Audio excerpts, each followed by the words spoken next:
Jepang, sebuah negara yang identik dengan kesempurnaan dan inovasi. Dari kereta peluru Shinkansen yang tiba tepat waktu, hingga robotika yang futuristik. Selama beberapa dekade, dunia mengagumi Jepang bukan hanya karena budayanya, tapi juga karena kekuatan ekonominya. Setelah Perang Dunia II, Jepang bangkit dari puing-puing melesat menjadi ekonomi terbesar kedua di dunia pada tahun 1980-an. Saat itu ada lelucon yang beredar di Wall Street yang setengahnya adalah kebenaran. Tanah yang ditempati oleh Istana Kekaisaran di Tokyo bernilai lebih dari seluruh negara bagian California di Amerika Serikat.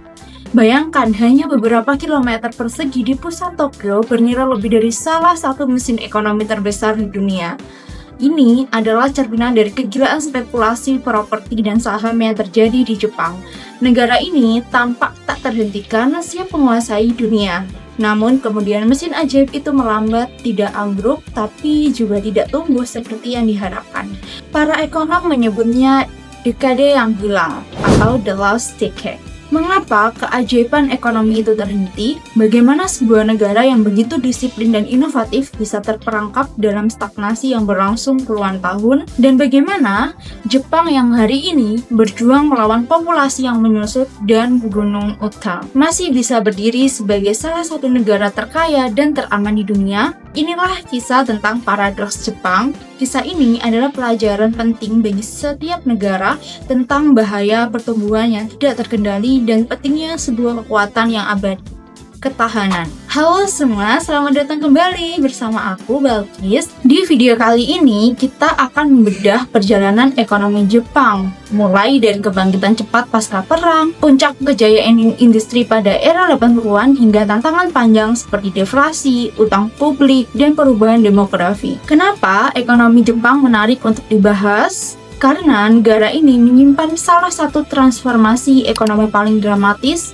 dan paling konsisten dalam sejarah modern. Bukan hanya soal angka pertumbuhan, tetapi tentang bagaimana kebijakan, budaya kerja, inovasi, dan tantangan internal saling berinteraksi membentuk perjalanan ekonomi yang unik. Video ini akan membawa kita dari satu fase ke fase berikutnya, dari kejutan pertumbuhan tinggi, runtuhnya gelembung finansial, hingga bagaimana Jepang terus bertahan dan beradaptasi terhadap perubahan zaman. Mari kita mulai dari titik awal yang menjadi fondasi kebangkitan besar Jepang. Pasca Perang Dunia II, Jepang berada dalam kehancuran. Ekonominya anjlok hampir 50%, jutaan orang menganggur. Namun, krisis ini justru menjadi katalis.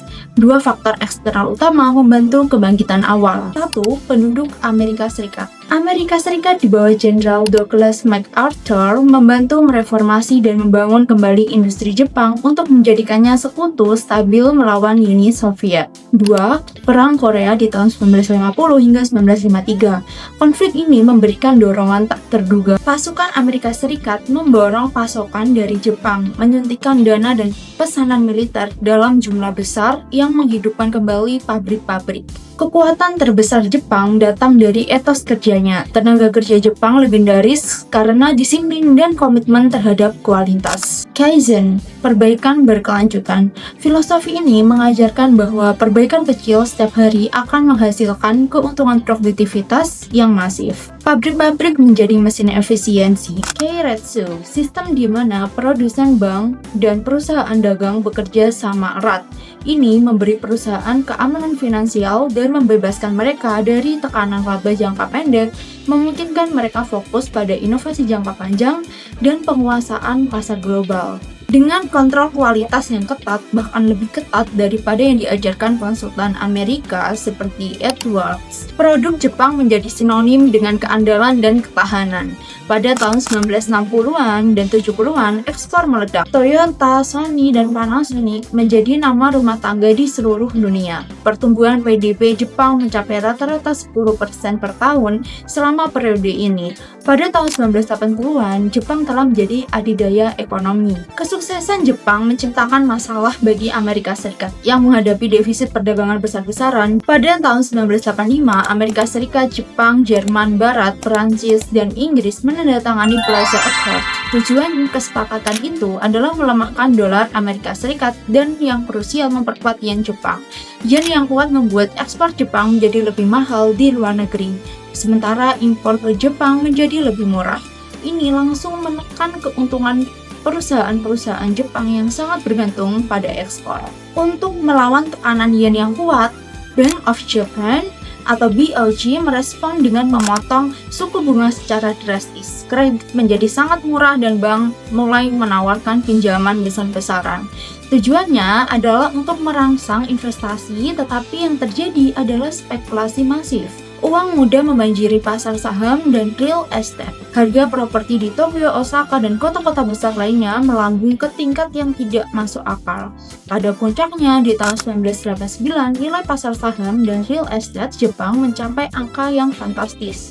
Fenomena ini adalah gelembung finansial klasik didorong oleh keyakinan bahwa harga akan naik selamanya. Spekulan meminjam tanpa batas menggunakan aset yang nilainya sudah membengkak sebagai jaminan. Pada akhir tahun 1989, BOJ menyadari bahayanya dan mulai menaikkan suku bunga. Alih-alih pendaratan yang mulus, gelembung itu meletus. Indeks saham Nikkei jatuh, harga real estate ambruk hingga 80% di beberapa wilayah. Bank-bank macet dengan tumpukan pinjaman buruk atau bad loans yang tidak dapat ditagih, yang membuat krisis Jepang berkepanjangan adalah respon pemerintah yang lambat. Mereka gagal membersihkan pinjaman buruk di bank dengan cepat. Sebaliknya, mereka mencoba mengatasinya dengan stimulus besar-besaran, membangun jembatan dan jalan hanya untuk menutupi masalah yang ada. Pada saat pemerintah akhirnya bertindak serius di akhir tahun 1990-an, masalahnya sudah mengakar dalam psikologi masyarakat. Jepang memasuki periode deflasi. Deflasi menciptakan lingkaran setan, yakni harga turun di mana konsumen menunda pembelian, menunggu harga turun lebih jauh, membuat permintaan anjlok di mana perusahaan memotong gaji dan membekukan perekrutan, juga utang yang memburuk di mana utang terasa lebih berat karena pendapatan menyusut sementara jumlah utang tetap. Untuk melawan ini, Bank Sentral Jepang terpaksa menahan suku bunga mendekati nol selama lebih dari 2 dekade dan menjadi yang pertama di dunia yang mencoba quantitative easing atau QE. Namun, efek dari gelembung yang meletus telah meninggalkan luka, membuat masyarakat enggan berutang dan lebih memilih menabung. Dekade yang hilang telah dimulai dan pada kenyataannya berlangsung hingga 30 tahun. Tantangan terbesar Jepang hari ini bukanlah masalah keuangan, melainkan demografi. Jepang adalah masyarakat tertua di dunia. Beberapa fakta statistik yang mengejutkan adalah bahwa sekitar 30% populasi Jepang berusia di atas 65 tahun. Tingkat kelahiran yang berada di sekitar 1,3 anak per wanita jauh di bawah tingkat penggantian, yaitu 2,1. Populasi total diperkirakan akan turun di bawah 100 juta per tahun di 2050 dari puncaknya yang sekitar 128 juta.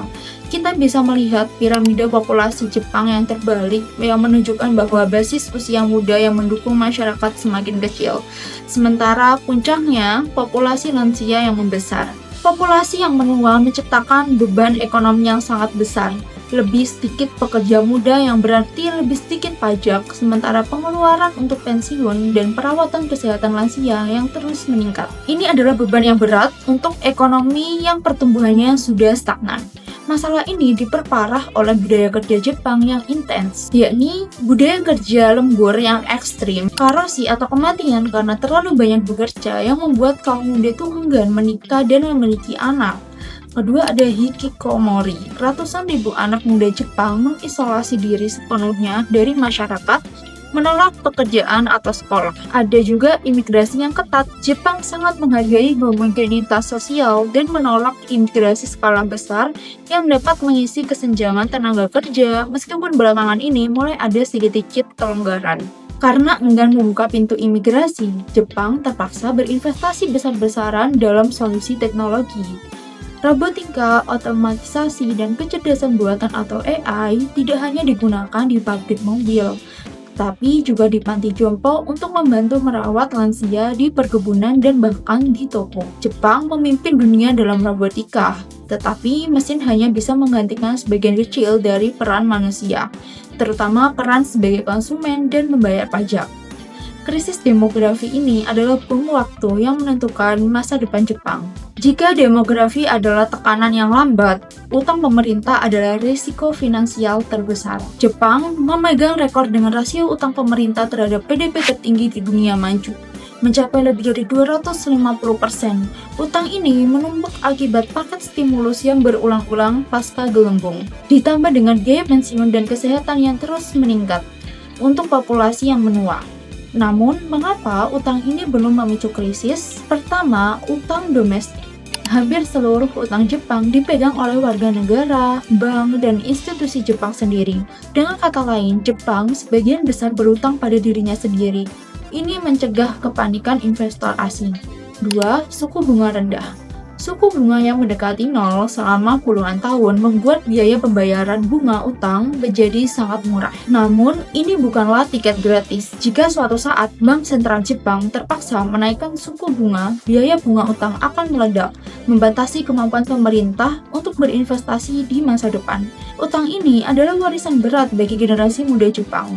Selama beberapa dekade, Jepang adalah raksasa ekonomi tak tertandingi di Asia. Namun, di abad ke-21 muncul pesaing yang kuat.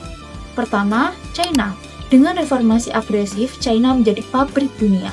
Pada tahun 2010, China secara resmi mengambil alih posisi Jepang sebagai ekonomi terbesar kedua di dunia. China terus bergerak ke atas rantai nilai, menantang Jepang dalam teknologi tinggi, AI, dan energi hijau.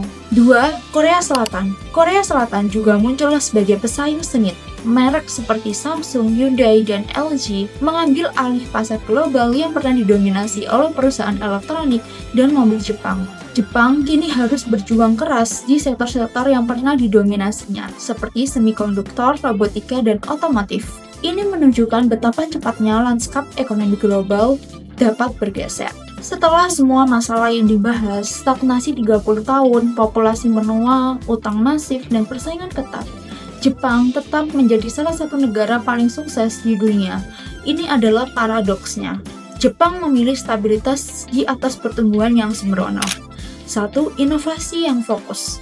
Jepang memimpin dalam inovasi yang fokus pada masalah demografisnya, seperti robotika untuk perawatan lansia, perusahaan seperti Toyota dengan mobil hybrid dan hidrogen, dan perusahaan manufaktur presisi yang masih menjadi pemasok kritis untuk semikonduktor dan komponen berteknologi tinggi di seluruh dunia. 2. Kualitas hidup yang tak tertandingi.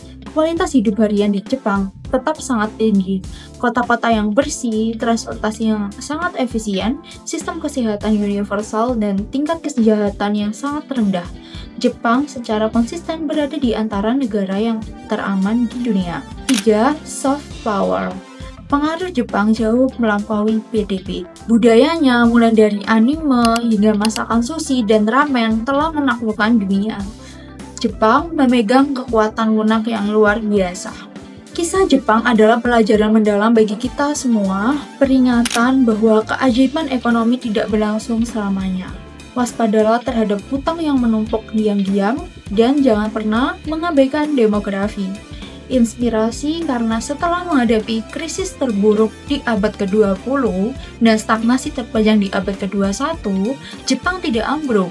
Negara ini menyesuaikan diri, ia memilih keamanan dan kualitas daripada mengejar angka pertumbuhan yang cepat dan beresiko. Kekuatan sejati adalah tentang ketahanan, kemampuan untuk melambat tanpa jatuh, untuk membengkok tanpa patah.